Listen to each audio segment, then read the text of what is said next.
Those who cannot hear me, please raise your hand. Just checking. Our gospel for today and the sets of reading is actually beautiful. It speaks about people who brought this deaf and mute man to Jesus. And so he was able to experience the healing power of Jesus personally, because after they presented this person to Jesus, Jesus took him aside and healed him personally. You know, during the time, I could imagine that people were able to listen to the unspoken word of that deaf man, and Jesus were able to converse to the need of that person. Because during those times, there were no hearing aids, right? There was no sign language or technology or operations to help us understand those impaired and mute people. But I would like to title my homily today in Healed by Attention.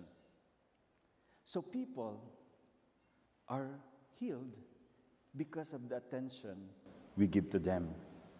You have to understand that it is, I don't know, double whammy or quadruple whammy, where you could say that, because the person is deaf, so he cannot hear, one. And then, of course, because he cannot hear, he cannot speak too. So he's mute, second. And then third, because of that, he cannot be understood. And so people will just avoid, isolate that person.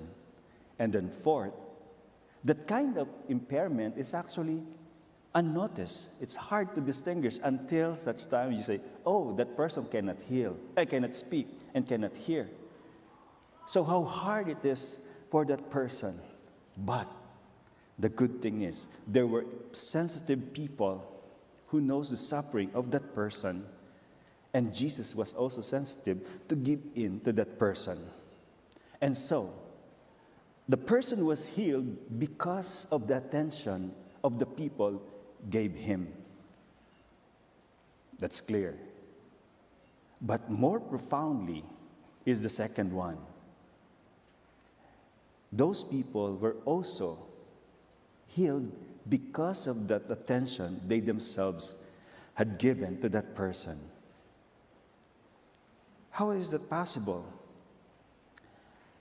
Because we were able to go out of ourselves. We are not just focus on our own imperfection. At sometimes it gives us the petty feeling of why my life is like this, why my life is like that. Not like them. But no. Every time I see people with disability coming to the church, I am so inspired. I have no reason to be grumbled. I have no reason to complain. They come here because they know what it is to be related to Jesus, to have a relationship with Him. Look at those empty seats. I know we have more parishioners than we have now. But why are you here and them not here? Are they not healthier than you are? Actually, they are more healthier than we are here. But you being here inspired me to do the best that I can. Your presence, your struggles, your difficulty, if I know them, compared to my own little struggles in life, it's actually inspiring. So you could also be healed by the very attention you are giving to that person. In a personal note, I had a brother, born normal but caught meningitis, and so he was impaired. Growing up, I thought it was a challenge. But coming now, I said, come to my senses, he was actually a blessing because it brought out the goodness in me, the patience that I didn't know I have, the pride that I was building in myself. I said, only God can heal. There are so many people around us who might be deaf and also mute or impaired.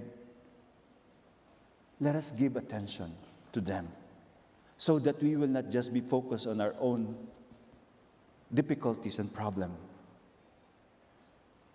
We are blessed, more blessed than they are. But this should not be the source of our pride, no. It should bring out the best in us. See? People were ravaged by this typhoon, Ida, the hurricane, right? We have not experienced that. But it is now time for us to be more conscious and be more loving in those people by our generosity, by our prayers, by our concern. We had not had the difficulty that the people in Afghanistan is experiencing. We are here sitting comfortably in our life. But if you are not going out of yourself and be concerned for others, the world will only be this for you. And probably you will be more depressed. But no, the people around us are gift of Jesus to us. Today also, these days, we are in Tokyo, we are celebrating the Paralympics, right?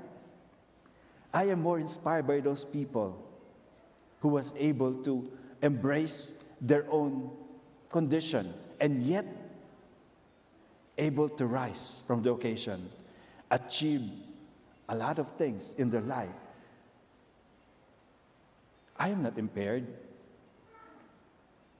So why can't I set a goal that God is giving me, inspiring me? And so the question for today is, are you willing to be healed by Jesus? And he said the word, Ephphatha. Can you say that? Ephphatha.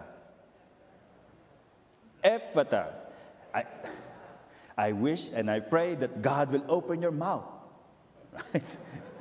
Louder, and your ears, because this is a challenge for all of us.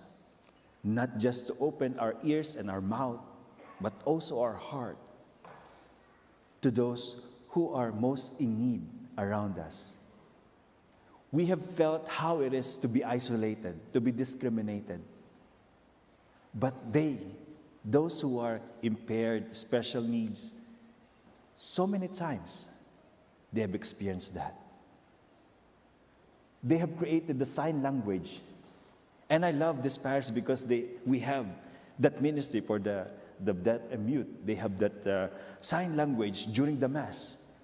And I saw how they are so alive in expressing their faith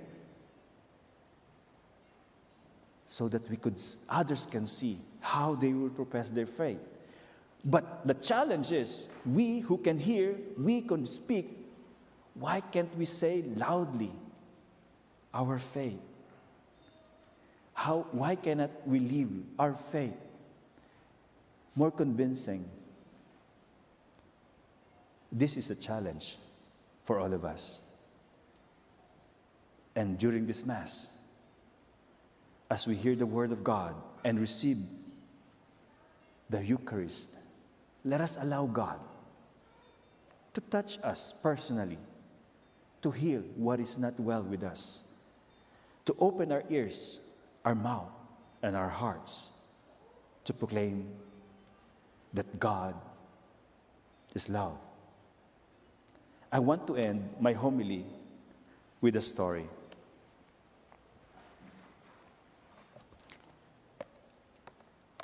One day, a very wealthy father took his son on a trip to the country for the sole purpose of showing his son how it was to be poor.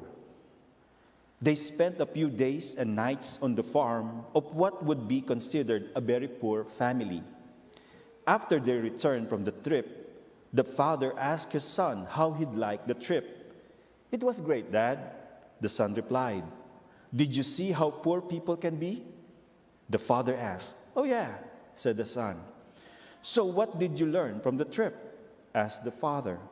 The son answered, "I saw that we have one dog and they had four. We have a pool that reaches to the middle of our garden and they have a creek that has no end. We have imported lanterns in our garden and they have the stars at night. Our patio reaches to the front yard and they have the whole horizon. We have a small piece of land to live on and they have fields that go beyond our sight. We have servants who serve us, but they serve others. We buy our food, they grow theirs. We have walls around our property to protect us. They have friends to protect them." The boy's father was speechless. Then his son added, "It showed me just how poor we really are." Too many times we forget what we have and concentrate on what we don't have. What is one person's worthless object is another's prized possession. It is all based on one's perspective. Sometimes it takes the perspective of a child to remind us what is important.